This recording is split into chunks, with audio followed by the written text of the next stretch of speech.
Nick here. Another new metal video. Today I've got a guest, my first guest video. Got the legend that is FWAH, or now Lucifer Storm. Yeah, that's right. Me and FWAH. I'm gonna have to call you FWAH because I'm not used to calling you Lucifer. Oh, that's fine, man. That's fine. I know loads of people like that. We've been friends for over a decade now. We came up in the YouTube scene and the independent underground film scene together. We travelled to Germany together and a few places in the UK as well. We were doing the convention scene many years ago. But FWAH was in a new metal band back in 2003, was it? 2004? We started about 2002, 2003, and then split up around 2006, 2007. Right, cool. And that band was called Abuse, and they were from Bournemouth. And you were the vocalist and guitarist, yeah? Just the vocalist. Just the vocalist, right, cool. Yeah. I thought you played guitar. I do, but not in that band. And then, like in 2017, their album resurfaced online. I believe that was your doing, wasn't it, FWAH? Yes, I remember jumping on Twitter, and you were all over Twitter and YouTube and stuff. And I remember that, yeah, you brought the album back out. It now lives on Spotify and Apple Music and all the regular places you'll find music. And I've got to say, it's a kick-ass album. I mean, I had heard a few tracks back in the day when we first became friends, but I'd never really given it a proper listen to. And I've just been listening to the album, and oh my god, man, it's awesome. I mean, the first two tracks just pelt you around the fucking head. It's like just getting smacked around the head, like straight away. You got Vulgar, and then Along Came Spider, and then then the next track you like kind of like mellow out a little tiny bit, and then back into fucking hitting you around the head again. So yeah, brilliant stuff. But yeah, FWAH, just tell us your story about the band and sort of what it was like on the scene back in the early 2000s, really. Yeah. Well, I mean, like when I was a teenager at school, that's kind of like where it all starts. Being a teenager in school, being the outcast. Like I was the long-haired kid in the sea of French crops. Yeah. Like when it came to like Mufti days and all that, like, most of the kids would be turning up in their pastel coloured shirts and stuff going, oh, look, I've got a Yves Saint Laurent shirt or whatever. And I'm turning up in like a Corn hockey shirt and shit. And people are like, what the fuck's that? I was so much an outcast then, like bullied like every day. And like literally I hung around with like three other kids who were getting bullied and stuff. And like around that time we were discovering our musical tastes because like when it came to my family, my dad didn't like music whatsoever. Right. He absolutely hated music. Yet my mother, she used to play piano. She loved music, but her taste in music was like Motown and like early Elvis stuff, a bit of Queen, a bit of Meatloaf, Diana Ross and shit like that. So that's what I was used to listening to. And then I started listening to what my friends were listening to, and they had just discovered like rave music and house music and stuff. And it wasn't my thing, but I liked having friends. Yeah. Well, it's similar for me. I mean, it's like I didn't have any friends. I know you know my story, but for everyone that doesn't, I was severely bullied as a kid. So basically, my friends were movies and videotapes. And then when I got to my sort of early teens, so we're talking sort of like 12, 13, I used to go and collect rave flyers because there was a shop in town that used to. It was like a head shop, but they had like rave flyers in there. So I used to go in there every week and collect the rave flyers. And then I used to get like the Fantasia and Dreamscape Happy Hardcore tapes and stuff like God, that. Yeah, fucking hell, that's going back. And I was into. So this is like 92, 93.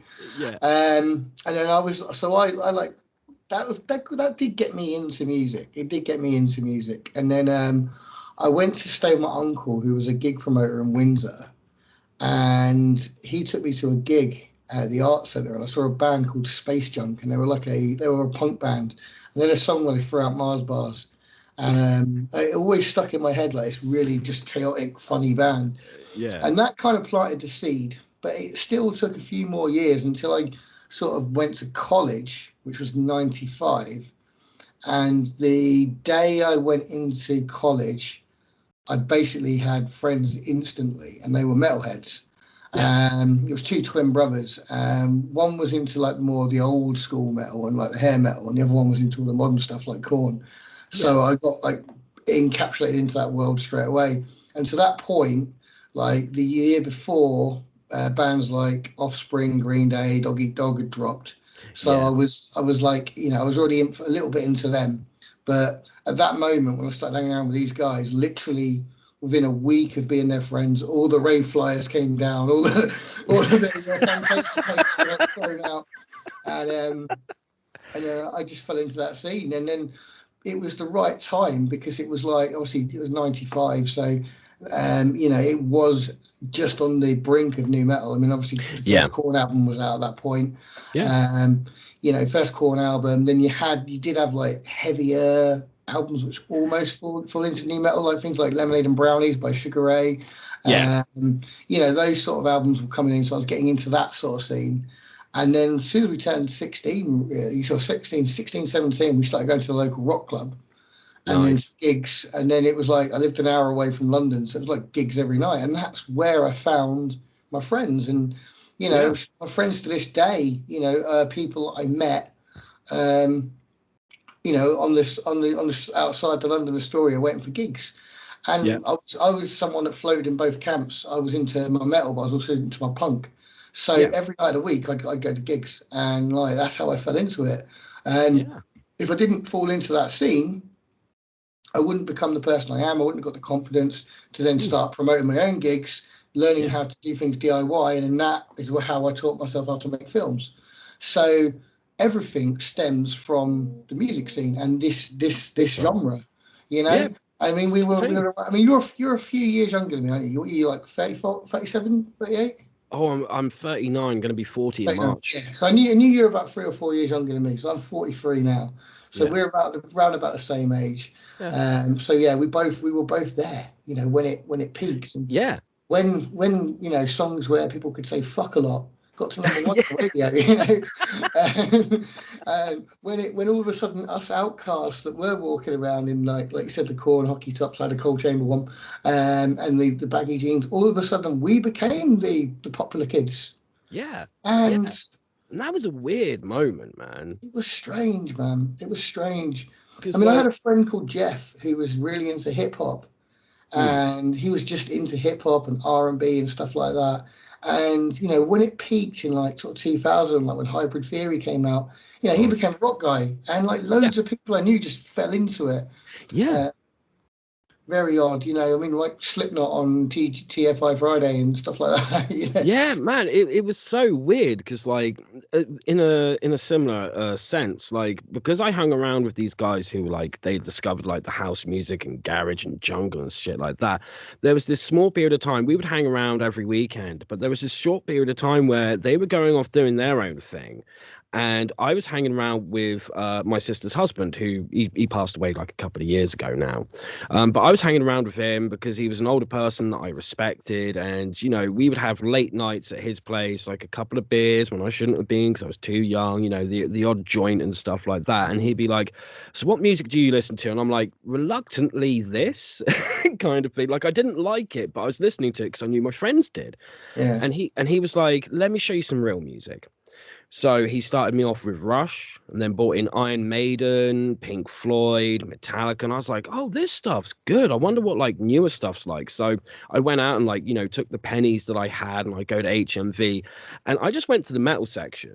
I didn't know what the fuck I was looking for. And I literally picked up like an issue of Metal Hammer and just flicked through the CDs and went, that's got a cool cover and they've got a cool name. Who's Nine Inch Nails? I don't know, but I'm going to try them out, kind of thing. yeah, And just I took these CDs back, I listened to them, I was like, fucking hell, this really speaks to me. And then I got back together with my friends and I was like, guys, whilst we've been apart, I have found like this music that's amazing. They were like, well, we found this music that's amazing. And they had discovered hip hop.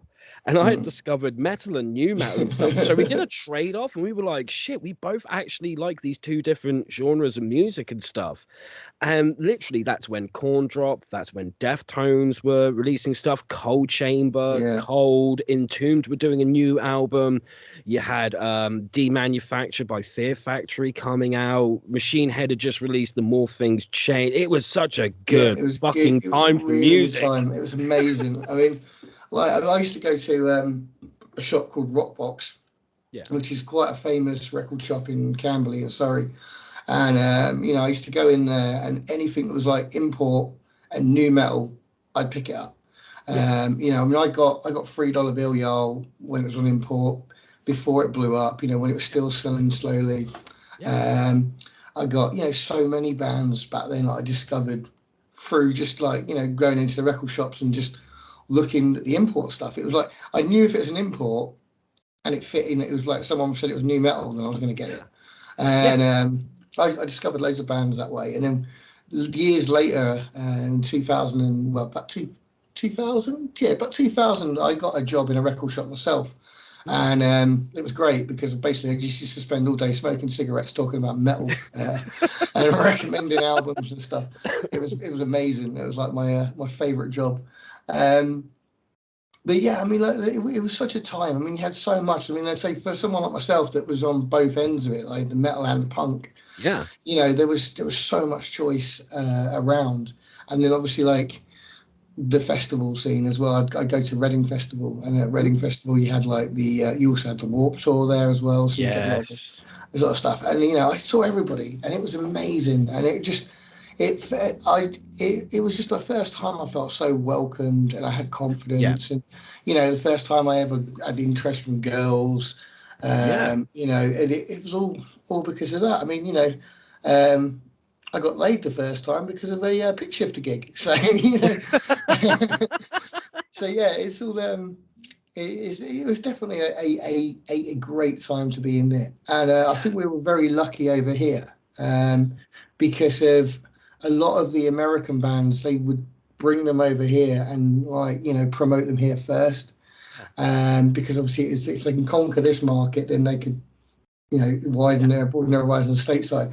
So we were lucky to get a lot of good tours. I mean, another thing I've learned recently was how diverse our tours were compared to their tours. Because Yeah. over here we would get real Oh mixed God, yeah. bills, Yeah, but it worked absolutely. because we were a bit more open to it. Where in the States, like if you got Slayer playing, you want all thrash bands, or Yeah. in where over here it was more diverse. I mean, I saw Slayer, Sepultura, and System of a Down when the first time System of a Down ever came over together. Nice. I mean, another bill was Soulfly. When Soulfly came over, they brought Cold and Limp Bizkit with them. Yeah. So it was quite a mixed bill because all three bands fitted into the new metal bracket. Ooh. Soulfly were fresh, and Oh, big predominantly their time. fan base at that point were just hardcore Sepultura fans. Yep. So expecting Sepultura too. Cold were quite singy, and Limp Bizkit were very different and very arrogant. Now I met Fred Durst that day, and he was lovely. But then they got on stage that night, and the crowd really weren't doing him any favors, and like they ended up like storming off stage. Um, but I mean, that was the beauty of living over here, and especially living on the London scene. Um, Yes.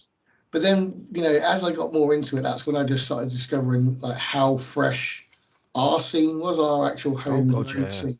And I mean, one thing I've learned, especially now going back to it all, we did it a lot harder than the Yanks did, and we did it Yeah. a lot more. It was, I mean, obviously production values were lower, so I think it was a lot rawer. Mm. But I mean, I've listened to a lot of underground new metal, and a lot of the American stuff will predominantly sound like Taproot or Yeah. Taproot, bit Deftonesy as well in places. Mm. Whereas a lot of the British stuff does lean more to the hardcore side of things. Yeah. Oh, Um, definitely. I mean, there was bands like in the 90s, we had and the early 2000s, there was bands like Myocene, who Yeah. were like kind of Tool inspired. There was Jaw, who I've really got Yes. recently. Jaw is sick. They are amazing. We did a gig with them at like an under 18s little Oh, like venue kind of thing, and it was fucking incredible. They were absolutely insane. Like one kid got in a mosh pit and broke his jaw, funnily enough, to jaw. And all of them loved it because obviously, like at that time, I mean, bear in mind this is still like about 2003-ish. So yeah, there's people like me, like I'm old enough to have like gone to like loads of gigs, and these kids are just discovering it a few years too late. They're loving it. Death metal's starting to pick up a bit in the local scene at that time, yeah. right? And they're there going, we're not old enough to go to gigs. Our parents aren't going to let us go to gigs. If we show them a Marilyn Manson video, they're definitely not letting us go to gigs. And then they found out, like, hold on, there's some local bands, there are some signed bands who are doing gigs and they're willing to do them in a venue that we can go to. We don't have Yeah, to tell our parents that there's a band playing. And if we yeah. do, they'll think it's like a bunch of teenagers. They're not going to be that good. And it's people like us turning up going, shit, why did we agree to do this? We can't have a beer whilst we're here. we have to smoke around the corner where the fucking kids can't see us. That's not fun. No, man, yeah, Jaw was sick. They were brilliant. I mean, I remember them vaguely back in the day, but it's been like since I've got back into it now, and I've started collecting CDs, so I've been getting all the CDs from back then. Yeah, And I grabbed that album, and oh my god, they were freaking awesome. fucking I mean, incredible. they really should have got bigger. Yeah, But again, it was pretty niche because it was very. I mean, it is new metal because it still has got like it's got the down tuning, it's got the singy bits, but it's fucking in your face hardcore for the rest of yeah, it. yeah. Um, which I like. There's another band. I mean, Landmine Spring. Do you remember them? Oh God, that's going back some Yeah, time. Fuck, yeah. dude. Landmine Spring. They were another one that did the same sort of thing. Snub. Oh, Snub. Yeah, they're a Bournemouth band. I know Yeah, I thought they Choff were. and, Yeah, and Martin and the guys from Snub because they started a record label called Man Made Records. right. So they were signing up like a lot of the Bournemouth bands. We were like temporarily on there for like a Hmm. little bit. Like there was a bit of behind the scenes stuff that was like shit. No one knew where they stood, and that was around the time that we split up. And they did do a like another band called You've Been Lied To for a little Right. bit, and then they just focused on the record label stuff. And as far as I know, that label's no longer around. I'm not sure. Don't hold me to that. But Mm. every now and then they still pop up on the scene and go, well, let's do a reunion like gig or whatever. So snubs still turn up Because once they in a blue were moon. they were quite well known, weren't they? They were going for Oh yeah. years. I mean, was it they must have started about 95, 94, 95? They were pretty early, weren't they? Maybe even earlier. I remember being a teenager at school thinking I've got a few years till I leave and like picking up Metal Hammer and Kerrang and being Yeah. like, fuck me, Snub are in Metal Hammer and Kerrang. This is fucking amazing. Because I got their one of their albums, the one with the green cover. Yeah. Because they did, I think they did a couple, didn't they? Or just a few EPs and an album. I think it was like I know there was definitely like one EP and one main album, similar to like what we did. We had like a Mhm. 4-track EP that hardly anyone has, and I'd like to keep it that way because it was fucking terrible. Yeah. And then we did our album, put it out there, you know, and we had plans to like do a second album, and there were a few failed attempts at a second album. But you know, we'll talk about that more like in a bit. But yeah, you know, we had a few bands from around here that ended up getting signed. There was a band called Rate of Depress who ended up getting signed to a label as well. They're around the same time as us, and they did one album and then they disappeared off the face of the planet. So were they like new metal as well? Yeah, they were very new metal, but they were leaning slightly more towards the Fear Factory side of new So more like metal. industrial sort of stuff. Yeah, Yeah. but only barely. Like, I think they were trying to blend two things together, and instead of that creating something new, it meant that they didn't really have a home. You couldn't pigeonhole them, which is good, but at the same time, it's also bad because when you're trying to sell like a band to like hardcore metalheads, the album doesn't want to hear a band come up to them. Sorry, the label doesn't want to hear a band come up to them and go, "We sound like a cross between this and this." No, they want to hear why you're unique. But when they market it, they want to say, if you like Machine Head, if you like Entombed, if you like Meshuggah, you're gonna love these guys. But if it's too many slightly different bands from the subgenres, then Yeah. that's gonna make a lot of people go, "Oh, I like this band, but not this band. So which one are they more of?" Yeah, yeah, yeah. No. Yeah, I mean, it's difficult. I mean, at that point as well, people they knew what they wanted. They wanted marketable stuff. It wasn't Yeah. all about the music; it was the looks as well. Oh I God, yeah. mean, there was some really terrible bands that got signed back then. I mean, one example that I always use. I mean, not really new metal; they were more punky, but they did kind of fit into that bracket. Violent Delight. Oh fucking hell. You are mentioning so many bands that I'm like, I have not thought about them for ages, and then those words come out of your mouth, and like something's happening in my brain to go, oh shit, we're going back in time. I'm that guy. I am basically your link to P Rock and Scuzz. It's not a bad thing. Not a bad thing Oh, whatsoever. oh man, I wish they'd bring back P-Rock. Hey, give it time. Anything can happen, man. Yeah. Well, I think they tried. I think about 10 years ago they tried. I remember being at like Heavy Fest in 2012 was the year I shot the Andrew WK documentary. And Mm. I do remember getting given a sticker saying bring back P-Rock. I don't know what exactly they were trying to do. 2 seconds.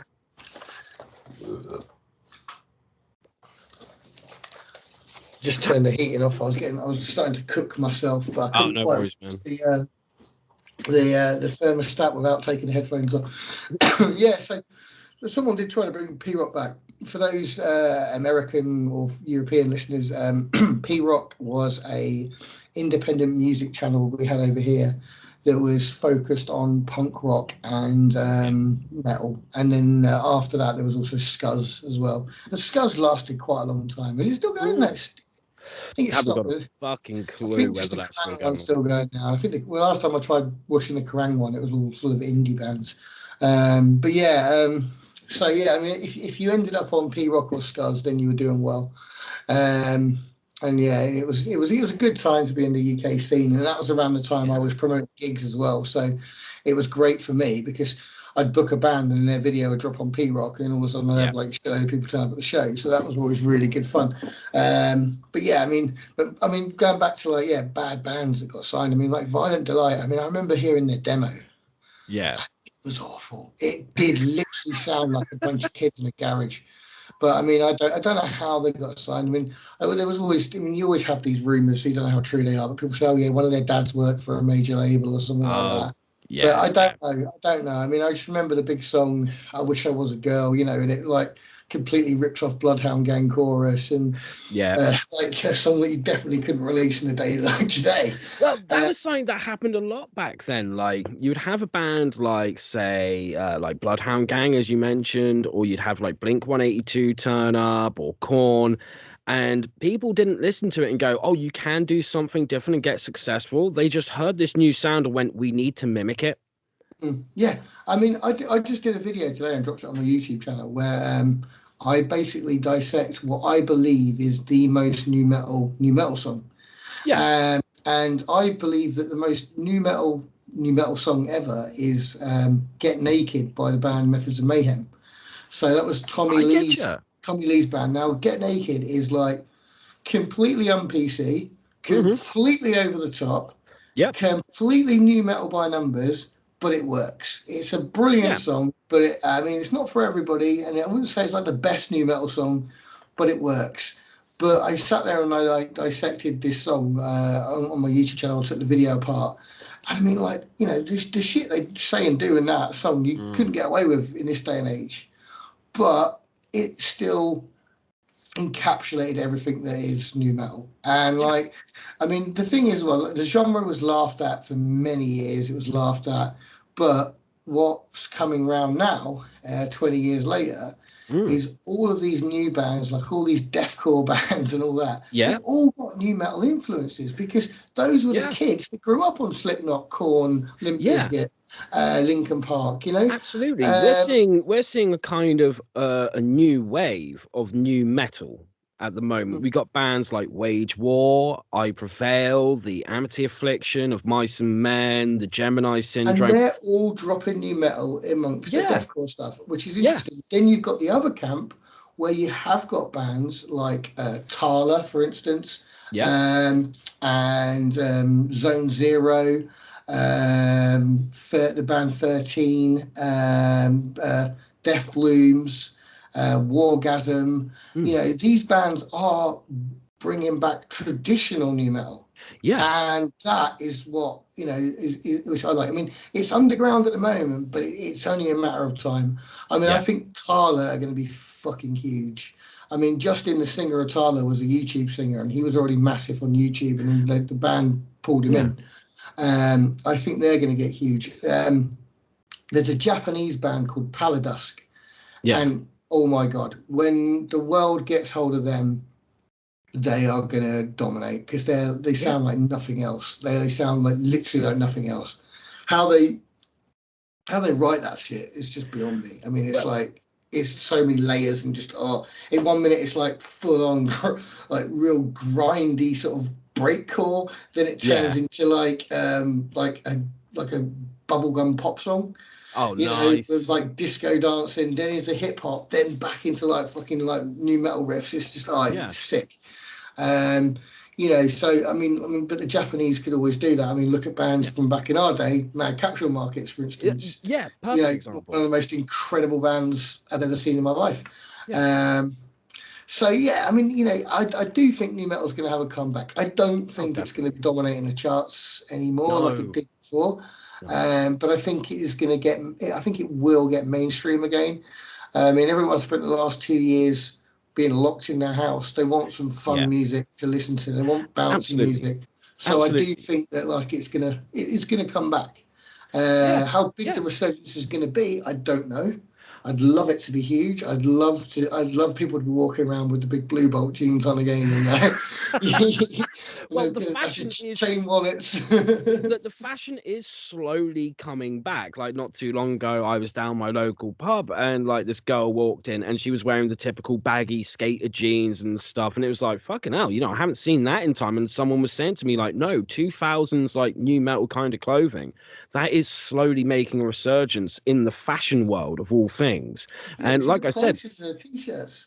yeah, and Fuck. we've got these newer like new metal bands coming up, but not only that, because of the pandemic. I mean, like very early on in the pandemic, I had a friend message me, like literally about 2 weeks into it, being like, "Dude, you'll never guess what? Alien Ant Farm had dropped a new song." And it was a song they made because they were all locked in their houses. So they were doing it over Skype and shit like that. And it was like, well, if they can come back with a new song, what's going to stop all these other bands? And like you mentioned how Justin was a YouTube singer. Yeah, Well, look at people like Jared Dines, like a YouTube guitarist, and he now has Scion with Howard, who used to be in Killswitch Engage, yeah, and they're dropping stuff, and it's fucking amazing, like seeing all these different genres of music are coming together, and some of the older ones are coming back as well. And don't get yeah. me wrong, like some of the newer genres of music that we're being exposed to, personally, I'm not that into, but we are getting the new metal stuff. We're getting some new like deathcore and death metal stuff that's quite interesting. We're even getting stuff like Murder Folk, which I fucking adore, and acoustic punk stuff as well, Right. which is Okay. Yeah. fucking excellent stuff. So it's something really special is happening. We're on the cusp of some sort of resurgence. Like you said, how big it is, no one knows. I could not fucking tell you. I hope it's big though. I mean, like Limp Bizkit have just dropped a new album, Yeah. and that's like done really well. They still sell out stadiums Yeah. like in minutes. They still Mm. sell stadiums out in minutes. Korn have gone back to form. You know, Yeah. the last Korn album was brilliant. Slipknot, they're still going. I mean, Yeah. slightly smaller bands like Non-Point and Seven Dust, they're still around. Yes. They're still going. Um, there's a lot of these bands that are coming back.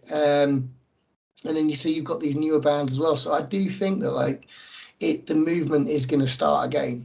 Yeah. Um, which is exciting, And then you've also, like a couple of years ago, you had things like, have you heard of Poppy? Yes. So she's Yes, I like this have. weird YouTube woman, but she did like a new metal album, and it was Yeah. like really good. It was just like, oh my god, it's like, like the Hi, I'm Poppy Girl has just released a fucking new metal album. Yeah, it's um, mad. but that was like back in the day, everybody went new metal. I mean, that's something that always makes me laugh. I mean, like Vanilla Ice did They did Hard a to new Swallow, which was yeah. produced by Ross Robinson. Yeah, of all fucking people, and they did like a new metal version of Ice Ice Baby, and it was like, what the It's a whole fuck? new metal album. It's fucking sick. Yeah. Um, Obviously Slayer dipped into new metal with Diabolus Musica. Yeah.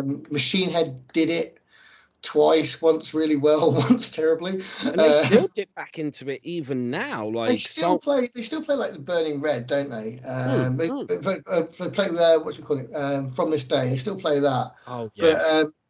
that second, I mean, the Burning Red, for years I said it was like, isn't it ironic that like the best new metal album was recorded by a traditional metal band? Yeah, yeah. But then as I've gone back and listened to the Burning Red, I don't know, I've kind of gone off it a little bit. it's a good album, but I've kind Yeah. of gone off it a little bit. But Supercharger, the one after that, was just god awful. Um, and then they went back, with like the blackening and stuff like that, and they were good Yeah. after that. But but it does make me laugh looking back at that period of time where Rob Flynn started spiking his hair, wearing Yeah. tracksuits, and saying that he was Yeah. abused. You know, I do think that was a funny, quite an odd time. But I mean, everyone was doing it. New metal Yeah. was so in, Yeah. and there were so many bands that were being signed by labels and dropped. If the Yep. album didn't sell that well. I thought I dropped a screw. Oh, well, I'll find it in a minute. It was such a weird time. But it was a good time. But it was just Yeah. like, it was insane that like that sort of stuff would, get mainstream attention. I mean, like the fact that like Limp Bizkit got to number one. Yeah. Uh, you That know, was both a blessing and a curse when that happened. Because, yeah. like, that was around the time that I was leaving school. I was just coming up to, like, my 18th birthday and stuff. And because of where I'd found metal and new metal and stuff during my teenage years, that made me more of an outcast at school. So the bullying got worse. And then I picked up a skateboard, which made it worse, kind of thing. And all me and my friends could think was like, oh, man, if there could just be, like, a metal track that got in the charts and got to number one, these motherfuckers would stop picking on us. And that's exactly what happened. And we were like, what did we wish for? Why did we wish for this? Why did it have to fucking come true? Because now it's just gone to shit. I mean, it was everywhere. I remember like I was working at the time, and I remember someone I worked with was keep going to me, "Are you one of them Slipknots? Are you a Slipknot?" And I'm like, "A what? Oh, I'm a Slipknot. Yeah, yeah, yeah. I'm a Slipknot. Yes, my grandson's a Slipknot too." yeah. But it was an odd time, but it was a good time to Yeah. be involved. I mean, I personally think new metal died around about 2004. I think Yeah. the song that hit the nail on the head, which finally killed it, was "Trapped Headstrong." Um, Most shit by Trapped fucking but, killed it, if you but ask me. But that's just my opinion. I Don't get hate me trap. so. I hate Oh, trapped, and good. obviously, it was an awful song, and I think that was like the point when it was just like, nah, it's over now. When that song Yeah. came out, I was just like, this is garbage. Yeah. It's done. And then Yeah. sure enough, like as soon as that after that, all of the Twaticus shit came in, so all the fringes, all the emo sinister Yeah. All the crap. emo and screamo stuff came. Yeah, and I mean, pop punk stopped being about dick and fart jokes, so that died at the same time. Yeah. And I mean, for years I blamed Tom DeLonge. Uh, 'cause You blame I, him for what? 9/11, everything, coronavirus. everything. I mean, as soon as he started wearing bloody polo shirts with the bloody dead crow on it and having a fringe, like it all went. The punk changed, the metal changed. All the baggy jeans were out. These tight bloody jeans, like cutting off circulation to your nuts. All that came in, and I really lost interest at that point, and I threw myself a bit more into sort of underground punk at that point. I got Yeah. away from the metal. I got away from mainstream punk, and because it was just I just hated the way the scene had come. I hated Yeah. all these bloody fringes, and um, I never got the screamo thing. Like I didn't mind like the very first Funeral for a Friend EP. I didn't Yeah. mind the first Hondo McLean EP. Um, I didn't mind some of this new American metal stuff. I didn't mind things like what are they called? Kill Switch Engage. I didn't mind things Yeah. like Kill. I liked things like Kill Switch. Yeah. I liked the more extreme, genty stuff. Like so, Oh obviously God. Yeah. we had Sixth. I like Sixth. Oh, love I sick. liked Meshuggah. But again, that was about it. And then I was more into like my hardcore and my punk because I just wanted to keep it Yeah. underground because I was just done with the mainstream side of it. Um, and I still saw bigger bands when I went to festivals. Mm. And when I lived in Manchester, I'd go and see a few, but it was predominantly older bands I was going to see because I Yeah. wasn't really in. I didn't like the way it all become. I didn't like. I mean, obviously by this point I was like in my late 20s. So, Yeah. you know, obviously I was a lot older than a lot of the kids that would go to shows. So it just proved that I'd grown out of it. But, you know, I've always longed for the days of the baggy jeans, of the angsty, shouty, you know, Yeah, new the metal. the rawness, the fact that Yeah, like when you had bands like Korn and Biohazard was another one that was around the same time, and yeah, so many different new metal bands were popping up. The good thing about it was they weren't controlled by a corporation. They'd only just got onto record labels, but a lot of those record labels were new, and they understood like the fact that people could connect with the music because it was raw, it came from the heart. Some of it wasn't technically yeah. amazing, but it was at the same time. And then once it became popular, you had lots of investors coming in going, "We're laying down millions Well, I here." mean, see, I mean, funny you name those two bands because I mean, obviously, like, I mean, Biohazard. I would put Biohazard more in like the hardcore group. Okay, yeah, I can Yeah, get and that. so and obviously, like, hardcore is it's a very hard working scene. Oh God, And like, yes, so when Korn first came out, they didn't fit with the metal guys. They didn't really fit with the hardcore guys. But their yeah, first tour, they toured with Sick of It All. yeah. So you know, very contrasting difference in Oh, sound, but big time. it was I think it was the right place for them to be because Yeah, it did pique some eyes. yeah, Um, but yeah, I mean, like, the hardcore scene again it is more of a punk rock approach. But I mean, bands like yeah, Sick of It All were getting signed to major labels. yeah, I mean, it was crazy. I mean, it was such a crazy time. It was like if you were popular and edgy or hard or heavy, you were getting yeah, a contract. You know? yeah. Oh, big time. And that's where I think abuse kind of like fell down. Is we were like a couple of years too late, Yeah, if that makes sense. By the time we were starting to like pick up attention was around 2004. It was around the death of that kind of thing. yeah. So like a lot of bands, especially on the local scene, they were like, we must be death metal because death metal is what's coming back. That's what the kids are getting into. And a lot of the kids who were listening to that stuff, they weren't listening to it because they necessarily liked it. They were listening to it because it was so extreme, it was so different, and some of the band names were just outrageous. You know, And bands like unpronounceable fonts. yes, exactly. So that's why the kids appealed to it because it was that whole thing. Like when you're a teenager, everyone who's a teenager is angsty, whether they realize it or not. Even the most well-behaved teenager still has some angst in them, and that's why new metal was working. Like I said, it was raw, it was passionate, it was relatable. Then you start getting like the producers coming in going, we're laying down lots of money, so now it's got to sound cleaner, tighter. It's got to be more to a formula and stuff, a formula that's proven to work and shit. And when that was happening, we were coming forward and going, okay, we're going to record our album now. We're going to record like this 10-track album because we've been gigging for a couple of years, and like the people who are coming to our shows are loving it. You know, we've played with at this point we've played with Maida Suno, we've played with Breed 77, Murder One, Skin Dread. So not like the biggest names. Well, Skin Dread's a lot more bigger They're now. still going now, yeah. Yeah, they're still going now, and they're a lot They're bigger now than huge they in the were States. then. Yes, They're big time. massive in the States. Yeah, Massive, yeah. yeah, and bear in mind when we started playing with them, they had just done a song that appeared on a Disney movie called Sky High.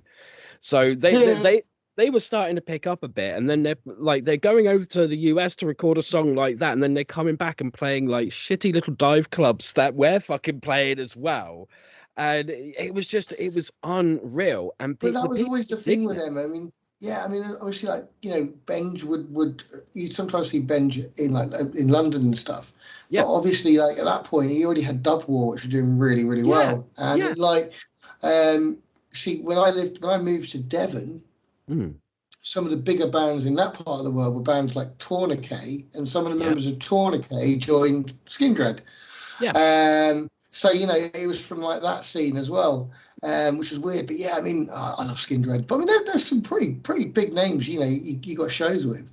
Yeah, it was Um, cool, man. It was awesome. It was knowing the right people, I guess, because like when we started, we were going to venues and being like, "Here's our EP. We would like to play a gig." kind of thing. And some of them would reluctantly say yes because they were like, they're not going to leave us alone if we don't say yes, kind of thing. And then like we would bring people in, but it was always a luck of the draw. Like the first gig we played was a 100 capacity venue, like nothing major. Mm. And you know, the guy who ran the venue was like, I doubt you're going to be able to put in like even 30 people. And before the first band even played, it was already a case of one in, one out. There was a queue like Yeah, round the yeah. corner and stuff, you know. So Well, I mean, that I can just say that. I mean, obviously, I've known you for over a decade, and I know you're very good at promotion and self-promotion, at least. Anyway, so I'm sure. oh, I'm a uh, shameless self-promoting whore. I have no qualms about I hate doing that stuff, but I just know it's important, so I You're like just kind Lloyd of swallow my Kaufman. pride and just go out there and go, you will fucking know about this somehow, some way. You're the Lloyd Kaufman of music and comics. Hey, I'll take it, man. That's a huge compliment in my book. You know? But yeah, then we started like playing gigs like out of the area. Like one of the first gigs we did was in Southampton, supporting Stamping Ground, which was an insane Nice. fucking gig, absolutely mental. And then the next week we would play Brixton, and we'd be traveling up there in this shitty little van, like two people in the front of the van, and the other three are huddled up with the fucking drum kit and amps going, "Don't go too fast, otherwise the hi-hat's gonna fucking like go straight through my skull." Yeah. And we would joke on the way, like, we're going to play the one man and his dog, aren't we? And sure enough, when we got there, it was literally an old boy who had found the wrong fucking venue. He wanted to be somewhere else and thought, but there's live music here. And he brought his fucking dog with him. And like, so it was always a luck of the draw. You never knew what Yeah. type of gig you were going to get. But then we started speaking to this promoter because he had lined up, I think it was like one of the first times Skin Dread had played Bournemouth. And a couple of the bands that were main support were bands that we knew, and we had them supporting us, and we had supported them at gigs and stuff because we didn't. In the practice room, egos got in the way all the fucking time. But when it came to like playing gigs, you kind of pulled your ego back. It was like, well, I don't care if these guys supported us last week. We're supporting them this week. They're now Yeah. the headliner. It doesn't matter. Yeah. And the opening band that they had, if I remember correctly, it was a band called Absent, and they were fairly new. They were friends with the promoter, and everyone used to confuse them for us for some unknown Right. fucking reason. And they pulled out at the last minute. So the promoter was like, well, who do we get? And another band that were on the bill, Animosity, we were huge friends with them. And they turned around and went, everyone's going to think it's abuse that we're meant to be playing anyway. We've got their number. Let's call FWAH up and see if he could do it. And sure enough, they called us up and were like, do you want to open for Skin Dread? It was like, why are you even asking? Just give me the fucking time of the sound check. We will be there. So And there it was just, a lot of bands beginning with the letter A in Bournemouth then. yeah, there fucking was, man. There fucking was. But Absent was the funniest one. I hope I'm remembering the right band because there was another band that used to get confused with us. But the main one I remember was Absent. And there was one time that they were actually on the same bill as us.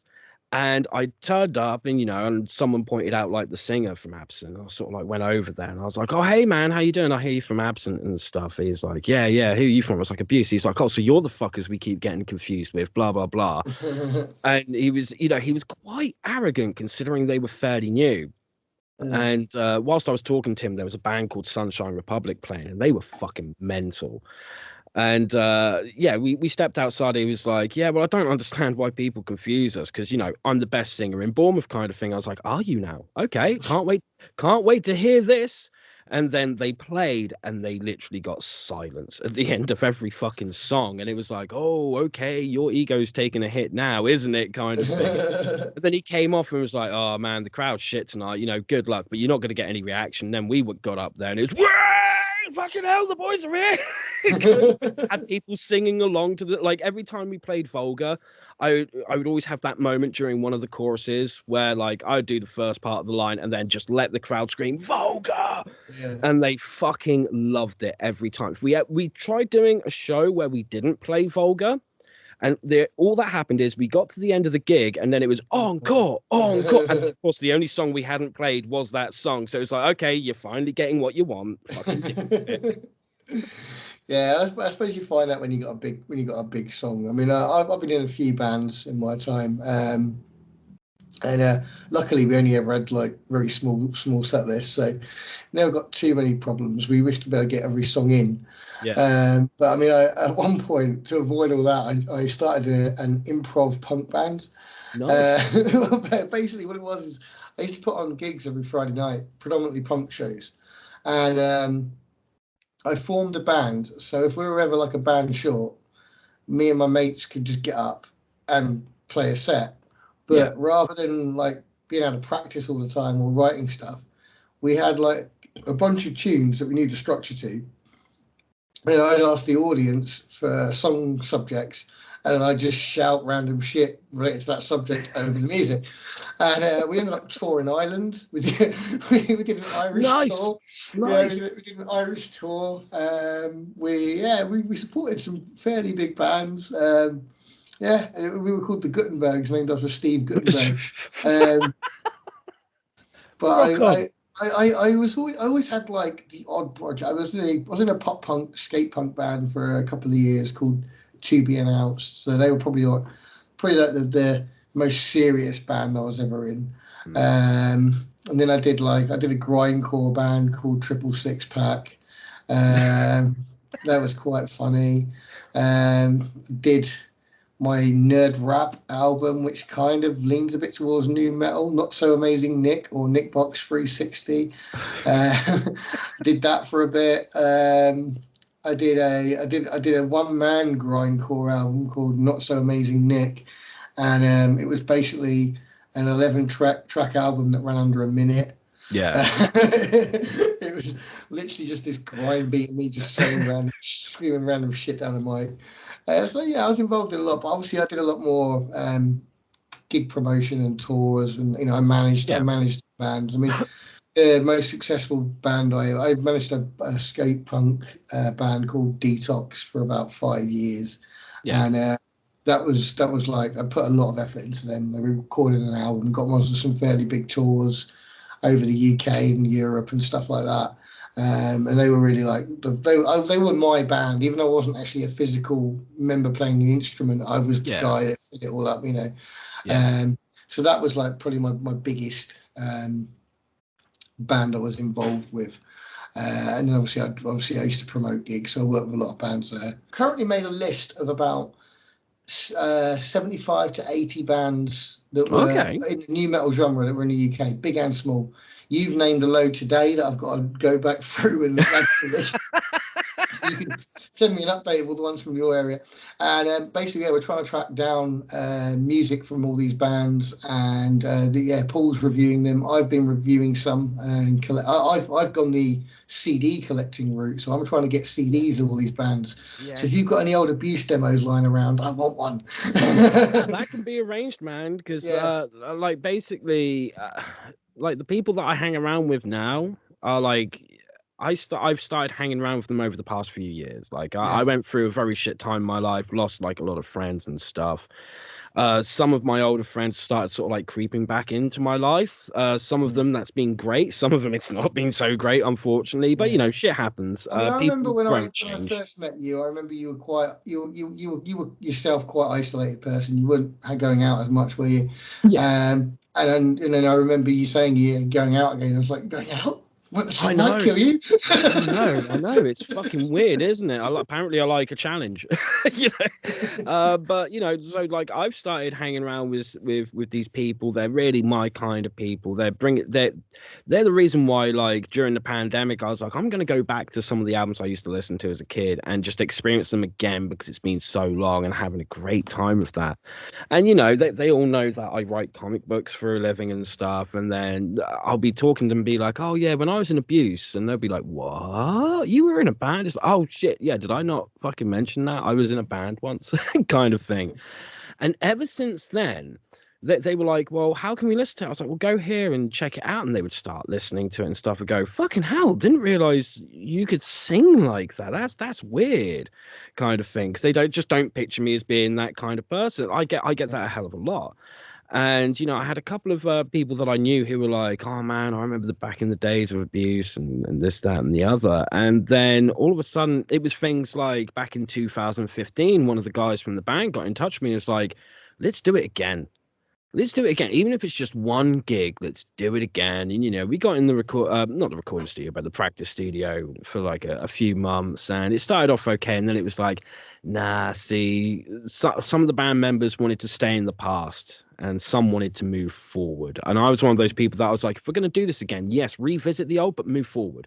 Yeah, Right? Let's practice the old songs, but let's work on some new stuff. Let's give them the second album that we kept promising that never got fucking delivered. And it just got to the point where it's like, well, clearly this isn't going to work. yeah, And then, over the past few months, people like yourself have got in touch with me and been like, dude, you were in a new metal band, weren't you? And like, I had someone message me randomly who was like, you don't know me, but I saw almost all of your Bournemouth gigs and stuff. And I was like, oh, wow, okay. This is interesting. And this was something that during the pandemic made me go, well, look, I'm still fucking about musically, but I'm doing like one man acoustic stuff, like a mixture of punk folk and murder folk stuff, which some people get, some people don't. And I'm yeah, doing like open mic nights. I did like a proper gig at a pub the other night, which was cool. That was fun. Very small crowd though, because of everything that's going on in the world and yeah. shit. And it was just something that made me go, well, back in Abuse during those 4 or 5 years, whatever. Don't get me wrong, there were some great fucking times, some great memories. There were also some really shit times and really shit memories. Hmm. And there was that part of me that was like, I don't want to do it again because of the crap that Hmm. unfortunately does come with being in a band Yeah, yeah, of sometimes. course. Yeah, yeah, But then you remember things like when you nail the song in the studio, or like when you're mixing the song and you don't realize there are people who've never heard you before and they're just kind of like poking their head around the corner and they're applauding you because you're listening back to the recording and it sounds good, it sounds dope. And things like going on stage being absolutely fucking petrified because you're looking at a sea of people who are all kind of hidden in the darkness. There's these bright lights that are coming on stage and you are shaking inside of your own skin and you got to keep it together, and the only way you yeah, can keep it together is by just being mental, just being a mental yeah. person, grabbing that microphone and going fuck it, let's do this kind of thing. And then seeing them respond to that, the energy that comes back from it, the respect, like coming off stage and having people come up to you who don't know you and they're like, oh my god, you've just blown my fucking mind, stuff. And that was something that made me go, yeah, I kind of want to do it again, because if I don't do it now, then I'm gonna blink and I'm gonna be like fucking 85 Yeah, being yeah, yeah, abducted by aliens.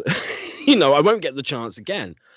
And I was like, okay, this time I get to do it on my own terms, though, because one problem in Abuse was you had a couple of members who they I don't want to use the term high and mighty. Like, that's not really the right term, but they had it in their head like this band is nothing without me, therefore it must be my direction. hmm, And then you had me and like another band member who'd be like, well, no, hold on, I started this. I had the idea, I had the image, the thing that I had my ideal that I wanted to go for. I knew what it should have been. So like when people listen to the album, like I've had people come back and they're like, oh my God, it's really quite an emotional roller coaster and shit like that. And this is what mm, we're getting from it. And I'm like, I'm so glad that's how you hear it. Because when I listen to it, it's two sides battling each other, going, yeah, no, the music should be like this. No, the music should be like this. And unfortunately, the band members who wanted to take it in one direction, they just looked at me and went, but you're a singer. That's it. And therefore, you're the least important person of the band. You're the person with the least musical experience, this, that, and the other. And it was like, oh, okay. So you've got a very fragile ego and you can't stand that not everyone thinks like you.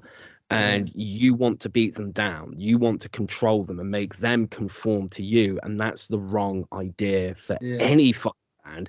We need to be able to work together. I think that was one of the elements that led to our split, one of yeah, the main factors that led to the split. So one of my first things was, well, if I'm going to do it again, I want to make sure that my baby, because that's what Abuse was. Abuse was my baby. yeah, I had my idea of how it should have sounded and everything, and it was slowly being taken away from me bit by bit and yeah, by force. And I didn't have the enough confidence to be like, no, I'm the captain of the fucking ship. So I was like, if I do it again, I want to be able to say with as much confidence as possible, like, no, I am the captain of the ship. This is my art. Like, Yeah. it doesn't mean you can't influence it. It doesn't mean you can't bring something to the table. I will hear your ideas. Hmm. And if I think they're fucking awesome, I'm going to be the first person to turn around and say, fucking do that again. Yeah. Right? Let's keep that in. If they want to bring a whole song to me and say, this is what we've got, and I think it's dope, yeah, let's roll with that. But I'm still the captain of the ship. Yeah. I'm the person who started it. I mean, when we were doing Abuse very early on, we were starting to pick up and we were doing these gigs. And like I said, we were working towards doing an album. We were saving up our money so that we could get in there, get the producer and everything. And around that time, my dad was going through, he was just about to start chemotherapy. He'd already Right. been Yeah. suffering from cancer for a little while and it Yeah. was getting really serious. And there was one gig coming up, and I was like, look, guys, seriously, I cannot do that gig at the weekend. My dad's starting to go through chemotherapy and stuff. And one of the band members was like, well, I'm sorry, but you're doing the gig. And I was like, no, I'm not. And they're like, no, you're doing as I fucking tell you. I'm sorry your dad's going for this, but you're doing the gig. And I went, no, I'm not. And I packed up my shit and started to walk out the practice room. And as I did, he just went, yeah, that's right, FWAH, throw your toys out the pram. And I had to Oh, do everything to not turn around and lamp him one. yeah. Right. And I just walked out. And luckily, a couple of the other guys went, you're being a dick. And he was like, no, I'm not. And they fucked off as well. And they found me. And we went to the pub and they went, no, we are behind you on this one. Uh, we think the gig should be cancelled, so that's what we're going to aim for. And then literally 2 days later, the guy who made the comment, sort of like, that's right, throw your toys out of the pram because you're doing the gig anyway. He turned around and went, right, you're sacked. And I was like, I fucking quit. Right. So I Mm. walked away from it. And I was quite hurt because I was like, this is my baby. And like, I've just been kicked out of my own baby by this fucking asshole. And then about 3 weeks later, it was around New Year's Eve, and I was DJing in a metal club. Okay. Right. And he turned up and he came over to me. He's like, I want to call a truce. I was like, what do you mean? He's like, I want you back in the band. And I was like, oh, do you now? Do you? So all of a sudden I have all the fucking cards. And I found out it's because once they had turned around and said, yeah, we sacked Fway, all the people who had played with us, all the people who went to our gigs religiously, they all turned around and went, but he is the band. Mm. You get rid of him, there is no band. I don't fully agree with that statement, but I get why people saw it that way because like I said, I am a very introverted person, but you put me on a stage with a band playing that kind of music, I get so nervous that I become very extroverted and I bounce around and I interact with the crowd and everything. And by Well, I the mean, end of it, I'm I've dripping with seen that sweat. firsthand when we've done the convention scene.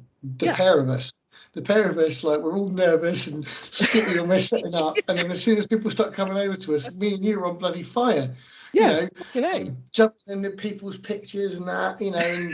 and going crazy. So no, I mean, I've experienced that firsthand, and I'm the same.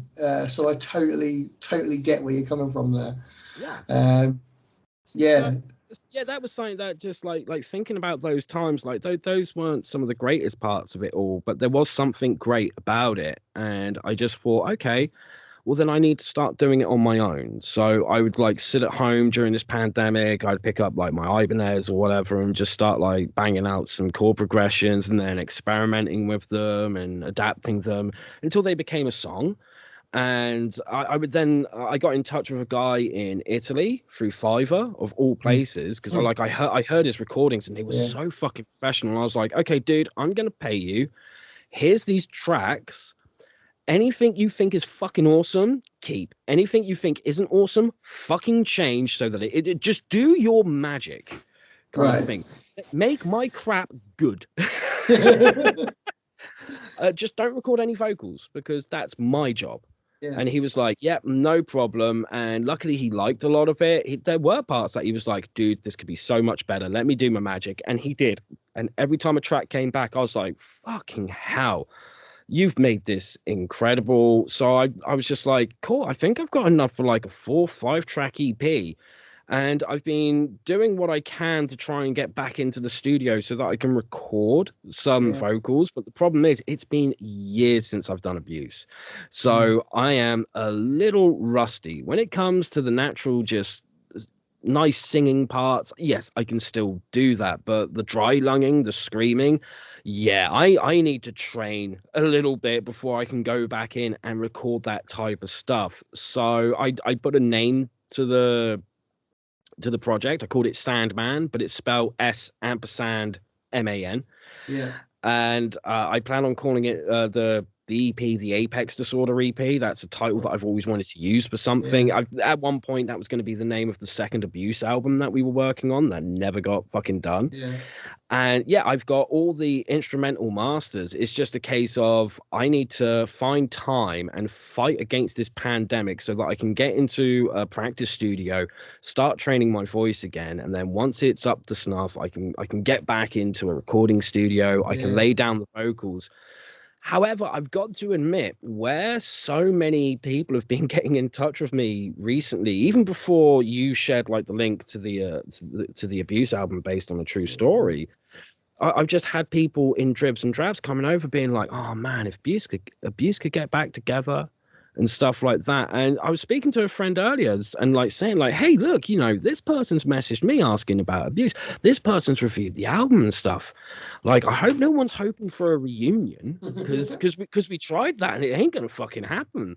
And he came back and went, "You're the important member of the band. I'm sure you can find people to replace the others." And I was like, "Fuck you, don't tempt me." Because now that idea is going to bounce around in my head and it's going to make me look at this new stuff and go, is this a new project or could this be new music from Abuse, but a complete lineup change? I mean, you could like pick some people to form a new band, but as long as you've got two members of Abuse in it, you could just still play the Abuse tracks as well.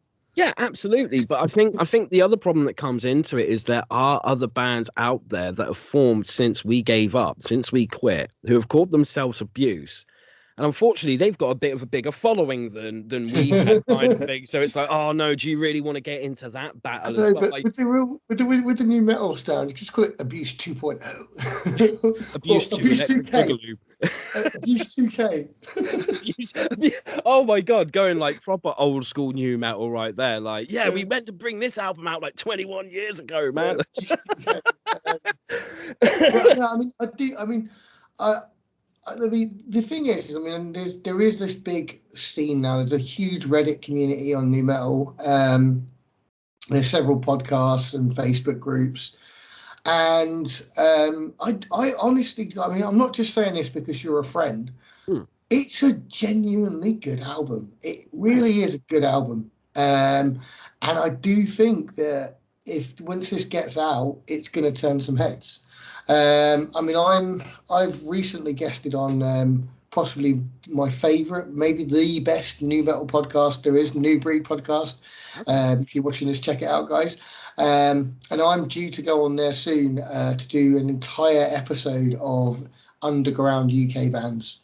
Nice. And I've already added Volga to the playlist that I've sent them. Oh, So, fantastic.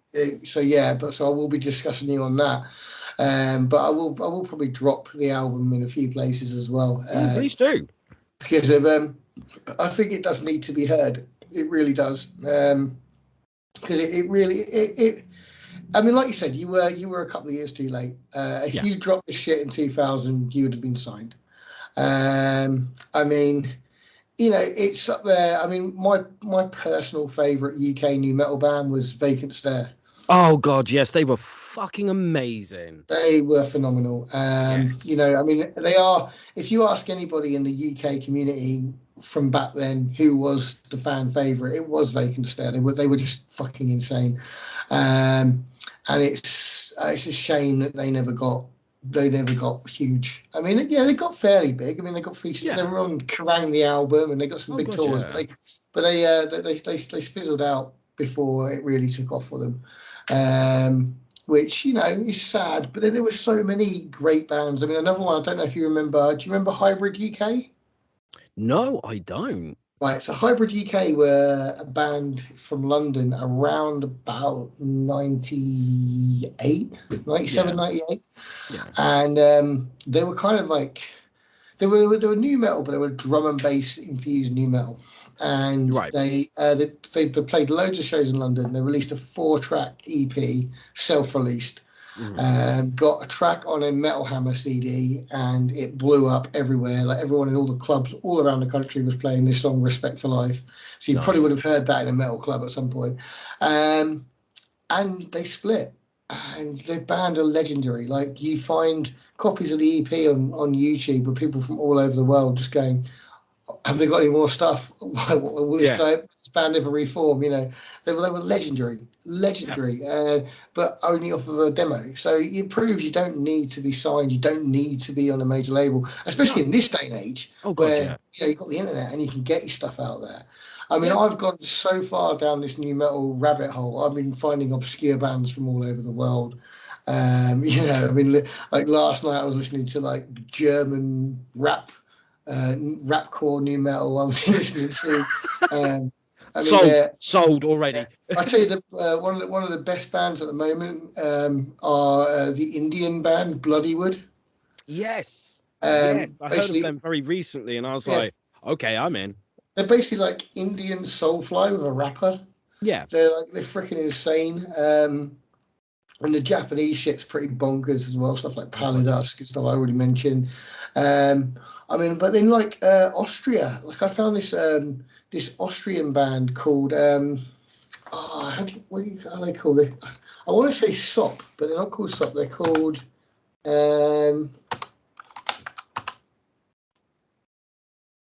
are they fucking called?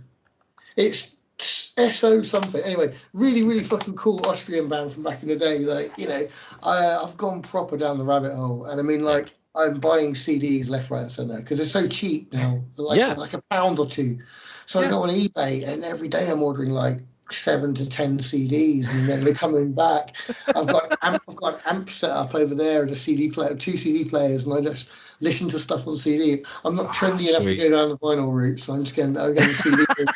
Um, but it's just insane. There was so many good bands back in the day. Hang on, I'm gonna find the name of that band because they're really fucking sick.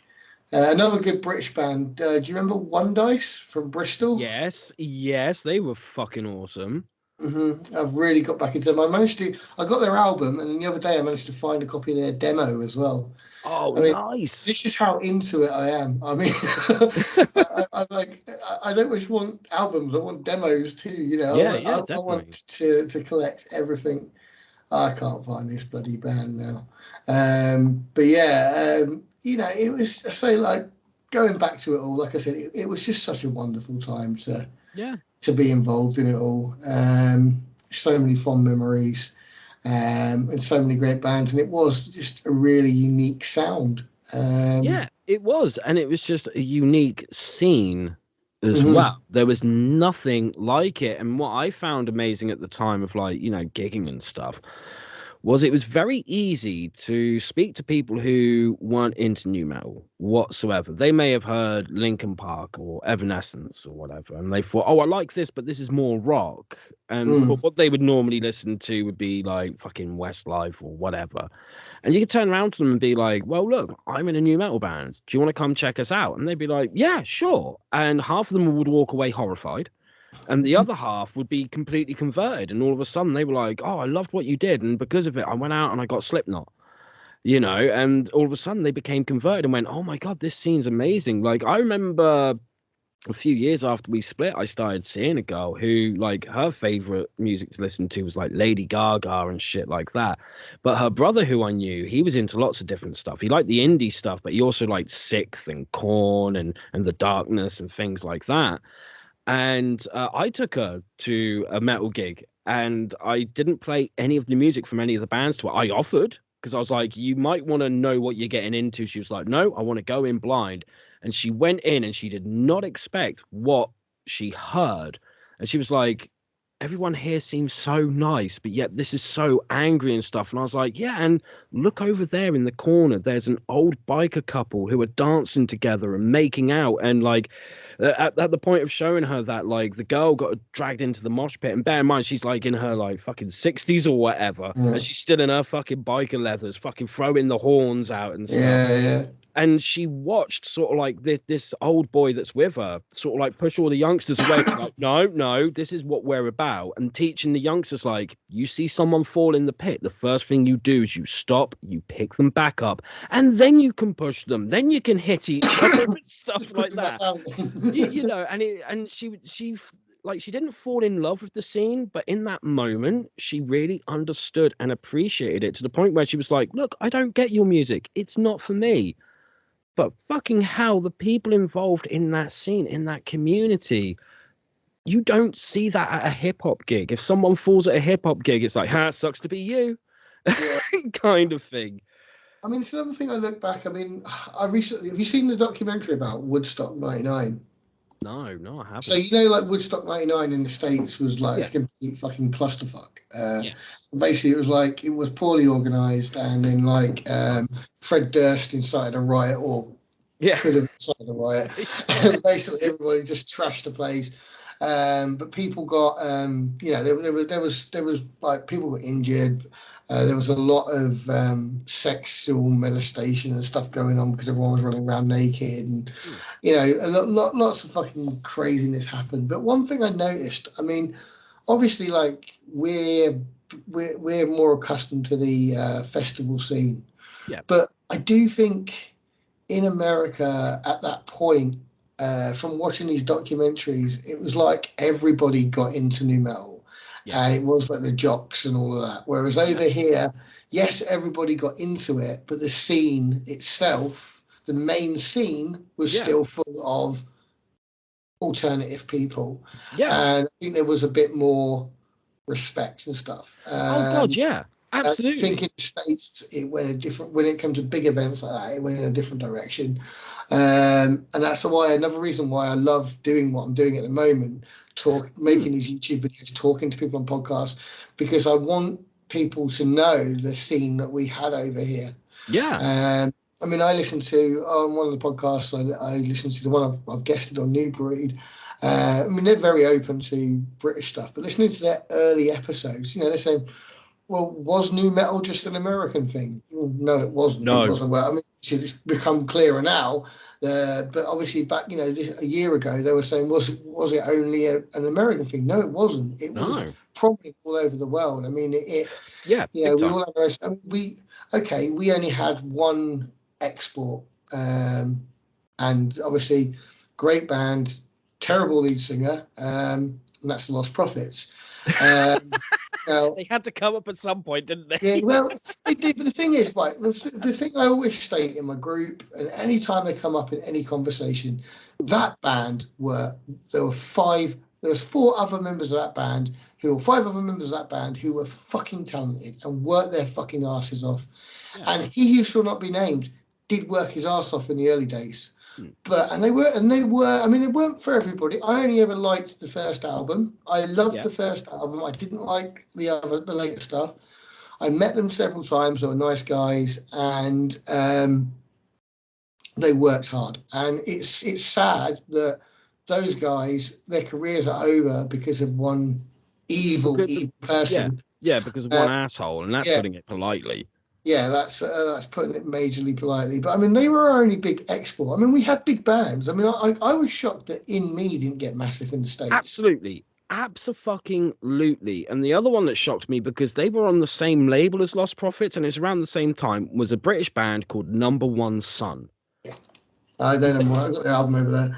Yeah, they Well, were I mean, that was all fucking Visible dope. Noise. I mean, that was Visible Noise, wasn't it? I mean, Yeah, Visible yeah, Noise had Lost Prophets. They did eventually go on to help him bring Me the Horizon get big, yeah, but they had PDHM, they had Opiate, they yep, had I've got I've got it all over there. Kilkus. Oh my yes, god, Kilkus were freaking awesome. fucking A. Um, you know, I, I mean, a lot of those bands were hard working, but I mean, yeah, back to the Prophets. The Prophets, they gigged like fuck. They worked hard. They did put on a good show, and they did deserve to get where they got. But I think out of all the bands we had, they were really. I mean, yes, Skin Dread are big in the States as well, but Dub War were very big in the States as well. So Yeah, Benji's always had that Plus presence in America. Benji guested on a song on the first Soulfly Yeah, album, which Soulfly album, helped yeah. as well. Yeah, but I mean, obviously, like we can remember his Dub War were big. He did Dub War for years before he did Skin Dread, and Dub War were big in the States as well. Yeah. But yeah, I mean, when I was on the podcast the other week, I was shocked. I honest to God, thought that In Me had got big in the States, but You would have thought so, wouldn't you? Because they were fucking incredible live. It's still going. It's Yeah. still going. They Oh, don't God, look like the teenage boys they used to look like back No. then. They're all new guys now, but no, they're still around. And they were, they were good. I mean, they were definitely new metal, but they were more the singy end of new metal. They weren't quite so screamy. But I mean, that first album's really good, and a friend of mine was saying that the third album is really good as well. The one with the scarecrow on the front cover. Oh yeah. But yeah, no, I will defend In Me. I think In Me are a good band, but no one. I never really heard anyone ever slagging Me. No, I can't say I have, but I very rarely hear people talk about them at the same time. Yeah, when you think about it, I mean, they were really that sort of the arse end of it, weren't they? I mean, oh God, yes. When did that first album come out? Remember that? Oh God, that must have been like 2002. No, later than that. Probably 2003. Yeah. 2003 is when they came out. So it was getting near the arse end of it. Yeah, absolutely. There were lots of bands that were coming at the arse end of it. I mean, you remember Redeemer? Yeah, remember well, they're still going. Edema. Yeah, well, funny enough, yeah. Ruben's just come up on it. I mean, the weird thing about Ruben, back to my childhood, is I'm originally from Farnborough in Hampshire. Yeah. And that was like a little pocket of bands like that got huge came from Farnborough. Yeah. Well, Farnborough Aldershot area. So the biggest one we had obviously was 100 Reasons. Yeah. So they were originally called FWAH, and they were quite new metal-y. A lot of the new metal bands used to play with FWAH. I mean, I'd say they're more Deftonesy because obviously, like they've always had that emo edge. They were like sort of influenced by bands like FAR and Texas Is the Reason and stuff like that. Yeah. And but when they were FWAH, they were still more heavier. I'd say more in the metal bracket. Then let's say Ruben were from there. They got big. Vexed Red were from there. Who ended up produced by Ross Robinson. They won the Kerrang competition. Zero Cipher came from there. There's a load more. There's a load more that got really big from that area. But yeah, it all started around there. So I was like on that scene when those bands, and there's a venue called the Tumble Down, and I used to go there, and watch bands play there. So I saw a lot of these bands in the early days playing there, which was pretty cool. But yeah, I mean, again, I'd say that Ruben were more like rock. Vex Red, even though they were produced by Ross Robinson, again, they were kind of proggy, weren't they? I'd go with that. And I say, obviously, 100 Reasons. Well, they got huge. Big time. Big time huge. I think they did all right in the States. But then, like some British band, I mean, going more onto the punky side of it. I mean, I remember, did Sonic Boom 6 ever break it in the States? Because they would have done well over there. I don't know whether they made it in the States or not, but that's a name that I fucking remember for sure. Yeah, they're a Manchester-based band. I mean, they are ska. They're more like sort of like your King Prawns. But that's the thing. When we were like doing gigs and stuff, I mean, you mentioned earlier like lineups over here could be quite diverse, and we tried to keep our lineups diverse. Like there was one gig we did where we had a rockabilly band open up for us, and then an indie band do the main support, and then we came on. We were very welcoming to be like, oh, so you're a ska band? Come on over. This is the thing. I mean, I've had this argument with my friend Chris, like over and over. Like, I believe King Prawn should fit with the new metal bands because even though they weren't new metal, they were technically a ska-core band. They had metal influences. They had hip-hop influences. Yeah. And their songs, while they didn't get like ridiculously heavy, they definitely fitted that new metal sort of. I mean, especially like Dominant View. Dominant View to me is very new metal. It's rappy. It's got the crunchy guitars. It's got the na now bit. The breakdowns and stuff. And and Baba was like Baba Ray used to move on stage, like reminded me of like a whacked out Fieldy. I mean, I became friends with Baba later in life when I was doing shows. Baba used to come play for me quite a lot. With his solo stuff, he played one of my birthday parties, and I set up an Irish tour for him that never happened. But yeah, I became really friendly with the guy, and because he remembered me from prawn shows when I was younger and stuff like that. Yeah. But I mean, I will firmly. I mean, in my group, I've even got King Prawn on the new metal list. I put in brackets, not Yeah. new metal, but new metal appreciated. Also, but my mate Chris is like, you can't put them on there. You cannot put them on. I'm like, why can't I? Because they're a ska band. I'm like, they're not. They are a ska band, but they are metal influenced, Yeah. and they got hip hop bits, and they are kind of heavy, Yeah. not like ridiculously heavy, but kind of heavy. So it's a mixed bag. I mean, there are a few bands on our list that are debatable whether they fit into the new category or not, but they were Mm. around in that period. Yeah. So but I mean, the list is growing. We're trying to get more links to bands and track down bands' demos and CDs and Yeah. stuff. I mean, there was a local band in Devon that I saw loads of times called Inwards Hair, and they were incredible. I mean, like, everybody that saw them was just blown away by them, but they were really short lived. They were around for about a year, and that was it. And they recorded like 2 songs, stuck them on MySpace, didn't even release them on a CD, Yeah. and now the music's like lost forever. But Oh everyone that man. saw them, you talk about them, and they're just like, "Oh man, they were so good." And like, it's just like it was it was new metal, but with like punk bits and stuff. It was really really sick. But like, someone out there somewhere. I mean, I've got like the vocalist on Facebook, and I've asked him, and he's not responded. I've asked other people that are on that scene, has anyone got a copy of like even just one of their tracks? But Yeah. there's some bands that just lost. Yeah. Unfortunately. I mean, there's some bands we know that only release their demos on tape.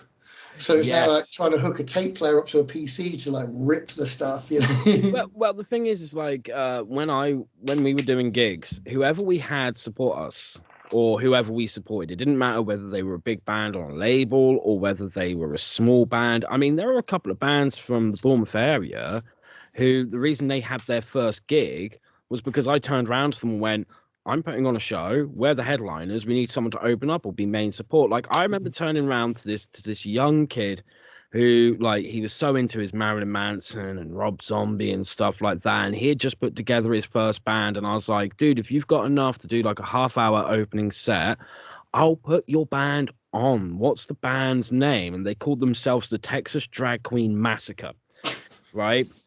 And they then went on to become I'll Be Damned, and they're now south of Salem, and they've just played Bloodstock and shit like that, because that was what we did. It was like it didn't matter whether you were big or small. We want to bring you up. We're all in the same boat. Why paddle in different directions? But I always made Yeah, sure if they had a CD, whether it be an album, a demo, an EP, just like I do at comic book conventions when I go there to sign, I tend to go around and find all the people who are doing it independently. And even if I look at their book and think, well, that sucks ass, I'm still like, how much? Here's some money for your book. I want to show some support.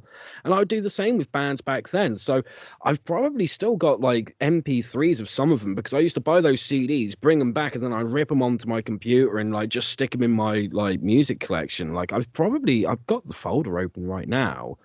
I remember mentioning Rate of Depress earlier, so I'm going to see if I've got their album on here yeah. Any because any that's any new fucking metal great. ones, man, were great. I mean, all the years I DJ'd and I promoted shows, I had a humongous collection, and over the years, it's just all gone. Yeah, And it's like some of it is like, I mean, there's a band called Burnside who were pretty big in Devon, but they did get fairly known in other places as well. They were a really well produced album.